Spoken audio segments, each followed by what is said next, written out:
Did I expect too much? To think that it might be true and that man came and told me I could have everything I ever dreamed of and more? Of the bright lights, the city, the romance, the thought that one day I could have it all. Did I expect too much? To think that it might be true and that for once I'd be that girl with a job and a life and a worth, rather than the agonising pain of hunger that started in my stomach but now cripples my entire body like a disease. And did I expect too much? To think that for once I'd be allowed an opinion. I thought God made everyone equal, but apparently not. Apparently my womanhood means that I'm just a thing, a pair of hands and feet sent to fetch water. Well, apparently that truth, or is it a lie? I don't even know anymore. It's the same across the border. But instead of a pair of hands and feet sent to fetch water, I'm a sex slave to be raped. I dream of a life I could have had, a life of freedom and justice, with that old story of God loves me.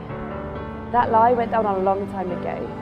When his children, his so-called hands and feet, looked at me, no, looked through me, became blind to my pain, deafened to my scream, so another man could have 20 minutes of some form of false pleasure, and a new pair of shoes became more important than my soul.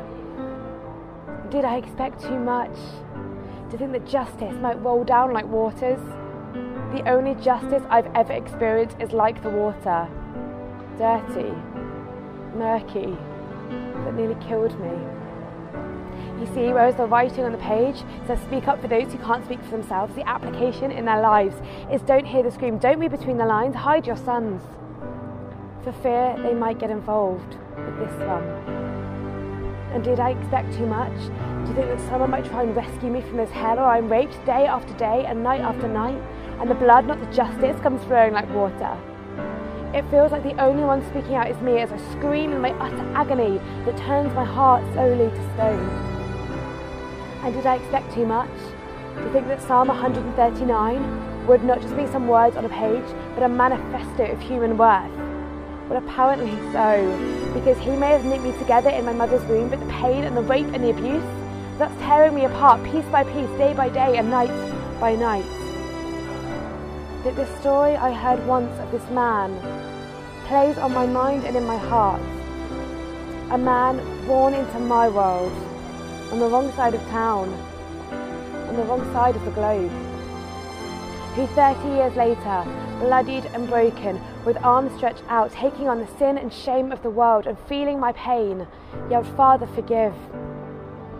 This man, who was having nails driven through his hands, looked down and cared for his mother and his brother. But I'm your sister, and if he could carry his cross so you could be free, can't you carry yours for me? Or am I expecting too much?